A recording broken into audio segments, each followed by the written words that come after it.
நற்செய்தி வாசகம். நீங்கள் இவ்வாறு இறைவனிடம் வேண்டுங்கள். மத்தேயு எழுதிய தூய நற்செய்தியிலிருந்து வாசகம். அதிகாரம் 6, இறைவசனங்கள் 7 முதல் 15. அக்காலத்தில் இயேசு தம் சீடரை நோக்கி கூறியது: நீங்கள் இறைவனிடம் வேண்டும் பொழுது பிற இனத்தவரைப் போல பிதற்ற வேண்டாம். மிகுதியான சொற்களை அடுக்கிக் கொண்டே போவதால் தங்கள் வேண்டுதல் கேட்கப்படும் என அவர்கள் நினைக்கிறார்கள். நீங்கள் அவர்களைப் போல் இருக்க வேண்டாம்.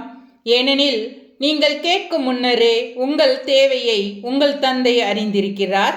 ஆகவே நீங்கள் இவ்வாறு இறைவனிடம் வேண்டுங்கள்: விண்ணுலகில் இருக்கின்ற எங்கள் தந்தையே, உமது பெயர் தூயதென போற்றப் பெறுக. உமது ஆட்சி வருக. உமது திருவுளம் விண்ணுலகில் நிறைவேறுவது போல மண்ணுலகிலும் நிறைவேறுக. எங்கள் அன்றாட உணவை இன்று எங்களுக்கு தாரும்.